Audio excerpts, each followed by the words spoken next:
Hello everyone, Namaskar. Welcome to our channel One.all. Please subscribe, like and share. Thank you. আজি আমি আৰম্ভ কৰিবলৈ লৈছো আমাৰ Python Flask tutorial series lesson number 4. তো আজি আমি শিকিম dynamic URL building বিষয়ে অৰ্থাৎ on the fly আমি কেনেকৈ এটা URL পৰা আন এটা URL লৈ চেঞ্জ কৰিব পাৰোঁ. Okay, so here is the program. মই আগতে লিখি থৈ দিছো সময় বচাবৰ কাৰণে. Okay, so ইয়াত আমি কি কৰিছো এখানেটো একে আছে from Flask import Flask কিন্তু ইয়াত দুটা বস্তু আৰু নতুনকৈ লগ লাগিছে এটা হৈছে redirect আৰু এটা হৈছে URL for so এই দুটা বস্তু আমি ইম্পোৰ্ট কৰি ল'ব লাগিব অৰ্থাৎ এই দুটা মডিউলও আমি ইম্পোৰ্ট কৰি ল'ব লাগিব এই দুটাৰ কাম কি আমি পিছত চাম ঠিক আছে সো আমি এটা ৰাউট ক্ৰিয়েট কৰিছো app.route admin বুলি আমি আগতে চাইছিলো কেনেকৈ URL ত আমি এটা স্পেসিফিক string বা এটা স্পেসিফিক integer আমি কেনেকৈ ব্যৱহাৰ কৰিব পাৰো আৰু সেইমতে কেনেকৈ তাৰ আউটপুটটো পাব পাৰো সো আমি এটা ৰাউট ক্ৰিয়েট কৰিলো admin বুলি ফাংচনটো লিখিলো আৰু সি আমাক ৰিটাৰ্ন কৰিব সিম্পল admin ঠিক তেনেকৈ আন এটা ৰাউট আমি ক্ৰিয়েট কৰিলো টিচাৰ বুলি আৰু সি আমাক ৰিটাৰ্ন কৰি দিব টিচাৰ বুলি আৰু এটা আমি ৰাউট ক্ৰিয়েট কৰিছো ষ্টুডেন্ট বুলি সি আমাক আউটপুট দিব ষ্টুডেন্ট বুলি অৰ্থাৎ যদি বেলেগ বেলেগ লেভেলৰ ইউজাৰ থাকে সে এটা এপ্লিকেশন আছে তাত বেলেগ বেলেগ লেভেলৰ ইউজাৰ আছে আৰু বা বেলেগ বেলেগ নামৰ ইউজাৰ আছে তো যেতিয়া এজন ইউজাৰে লগইন কৰিব তেতিয়া সেই ইউজাৰৰ নামটোৰ ওপৰত নিৰ্ভৰ কৰি পেলাই আমি টেগ ডিসপ্লে কৰিবলগীয়া পেজটোৰ কন্টেন্টখিনি দেখুৱাম সো তেনেকুৱা ক্ষেত্ৰত আমাক এই ডাইনামিক URL টো প্ৰয়োজন হয় সো তাৰ পিছত আৰু এটা আমি ৰাউট ক্ৰিয়েট কৰিছো ৰাউট ইউজাৰ আৰু তাৰ পিছত নেমটো হৈছে ভেৰিয়েবল আমি ইতিমধ্যে আগৰ ভিডিওটোত চাইছিলো যে আমি যেতিয়া এটা ভেৰিয়েবল অৰ্থাৎ চেঞ্জ হৈ থকা বস্তু এটা বা ডেটা এটা URL ত দিও তেনেহলে এংগল ব্ৰেকেটৰ ভিতৰত লিখিব লাগে সো এটো বেসিক্যালি এটা স্ট্ৰিং হয় যদি ইন্টিজাৰ হয় ইয়াত টাইপ কাস্টিং কৰিব লাগিব যদি টাইপ কাস্টিং কৰা নাথাকে তেনেহলে হেতু বাই ডিফল্ট স্ট্ৰিং হিচাপে লয় ওকে সো তাৰ পিছত আমি এটা ফাংচন ডিফাইন কৰিছো ইউজাৰ বুলি আৰু কি এটা প্যাৰামিটাৰ লৈছে নেম তো ইয়াত আমি সিম্পল ইফ স্টেটমেন্ট ব্যৱহাৰ কৰি পেলাই আমি চেক কৰিছো যে URL টোত কি ভ্যালু আহিছে so if name equals to admin অৰ্থাৎ নামটো অৰ্থাৎ এই ভেৰিয়েবলটো যদি admin বুলি লিখো তেনেহলে কি কি কৰিব ৰিটাৰ্ন এবাৰ আমি সিম্পল টেক্সট আমি ৰিটাৰ্ন কৰা নাই এবাৰ এটা ফাংচন ইউজ কৰিছো that function is first function is redirect এই redirect ফাংচনটো ব্যৱহাৰ কৰিবৰ কাৰণে আমি আগতে from Flask import Flask সেই লাইনটোৰ লগত আৰু এটা শব্দ লিখিছিলো redirect অৰ্থাৎ সেই redirect মডিউলটো ইম্পোৰ্ট কৰি ল'ব লাগিব আৰু সেই redirect ফাংচনটোৰ ভিতৰত আৰু এটা ফাংচন লিখিছো this is called nesting of functions অৰ্থাৎ এটা ফাংচনৰ ভিতৰত আন এটা ফাংচন কল কৰি আছো সো URL for বুলি বেলেগ এটা ফাংচন আছে আৰু সেই URL for বুলি ফাংচনটো ব্যৱহাৰ কৰিবৰ কাৰণে আমি URL for মডিউলটো ইম্পোৰ্ট কৰি লৈছিলো সো বেসিক্যালি ৰিডাইৰেক্টে কি কৰে যে হি as the name says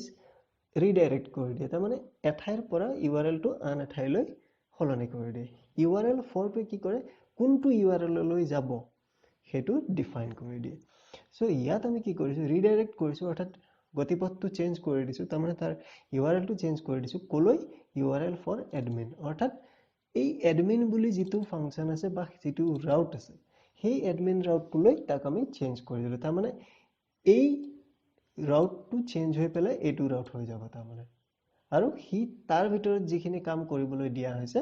বা এই ফাংচনটো যেনেকৈ ডিফাইন কৰা হৈছে সেইখিনি কাম হি কৰিব so this is basically redirecting the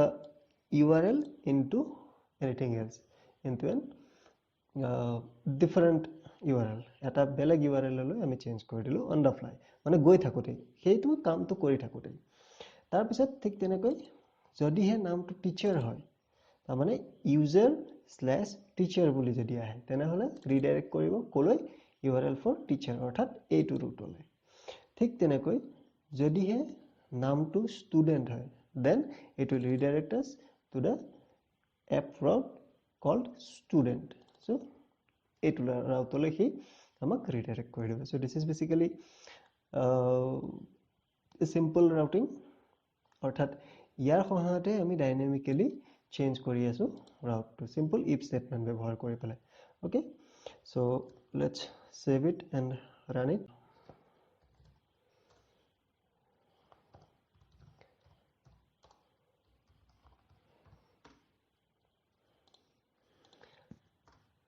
yes so এতিয়া যদি আমি এটো URL ভিজিট কৰো তেনেহলে আমি not found message পাম কিহৰ কাৰণে not found message পাম কাৰণ এই ৰাউটটো ডিফাইন কৰা হোৱাই নাই সো এতিয়া আমি যদি এটো চেঞ্জ কৰো কাৰণ এই ৰাউটটো কি হ'ব ইয়াত আমি ডিফাইন কৰিছো কেনেকৈ এনেকৈ যে তাত লিখা থাকিব user / এটা string সো আমি এনেকৈ লিখিব লাগিব সো মই যদি ইয়াত লিখো এনেকৈ যে user / এটা string যিকোনো এটা string লিখিলো suppose মই লিখিলো apple then again type error দেখুৱাব তাৰ মানে apple টো এটা valid value নহয় যে আমি URL ত পুট কৰিম সো ইয়াত type error টো মানে কি the view function did not return a valid response অৰ্থাৎ এইটোৱে এটা view function proper view function টো তাৰ কাৰণে ডিফাইন কৰি থোৱা নাই যদি apple আহে তেতিয়া হলে কি হ'ব কাৰণ ইয়াত আমি এনেকৈ ডিফাইন কৰিছো সো ইয়াত apple আহিলে কি হ'ব একো ডিফাইন কৰা নাই সেই কাৰণে কি হেতু এৰৰ দেখুৱাইছে সো আমি valid এটা ভ্যালু দিব লাগিব অৰ্থাৎ